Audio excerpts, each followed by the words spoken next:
At the end of May, the B-52 Arc Light mission ended as the final 3-ship cell, with our crew in the lead, departed U-Tapao.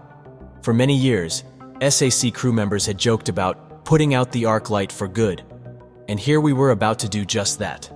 I had only flown 2 actual Arc Light bombing missions in 1973, and the rest of the crew had flown none.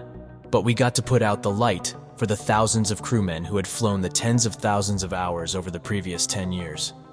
They had done the heavy lifting. We had done little for the time we were at U-Tapao, but we got to take it home for good. We would fly in cell formation until we reached the coast of California. Then 2 and 3 would leave the formation to land at March AFB, and we would continue on as a single ship to Carswell AFB, a 16-hour mission. We had an indignity to suffer before takeoff, however. The staff told us to report an hour early so we could string up a room full of rattan furniture in the bomb bay to deliver to the deputy commander for operations at Carswell.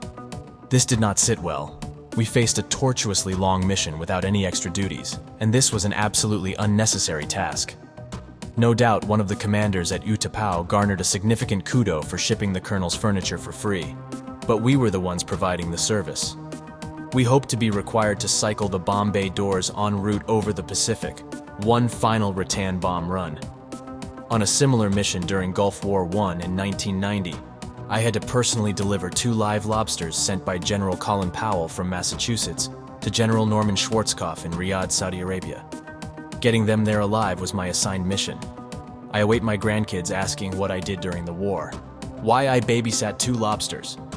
When the time came, the 3 B-52s sat behind the runway hold line awaiting permission for the final B-52 takeoff from U-Tapao. Then the tower cleared us for takeoff.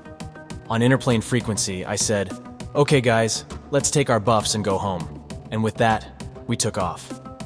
As we climbed out of the Gulf of Siam, U-Tapao fell silent for the first time in a decade, and would largely remain that way. On a cruise over the Philippine Sea at 42,000 feet, 2 interesting things happened. First, a jet contrail passed over us. This was unusual because we were already at our max altitude of over 8 miles high, and the other contrail was so far above us I couldn't see the aircraft. I decided it must be a U-2 or SR-71 spy plane because I didn't expect to encounter any aircraft higher than we were, much less so far above us I would be unable to see it.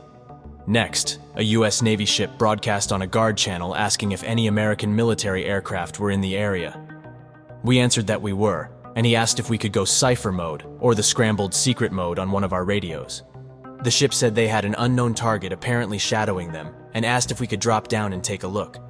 I said I'd have to get permission to do so, because I couldn't make my destination if I used the extra gas to chase a shadow. Shortly thereafter, the ship said they had resolved the issue, and we wouldn't be needed. I thought, briefly, we might find an excuse to cycle the bomb bay doors to rain rattan on the mysterious shadow, but it was not to be. The Carswell colonel would get his damn furniture. As the final indignity, neither colonel met us at either end to thank us for our efforts.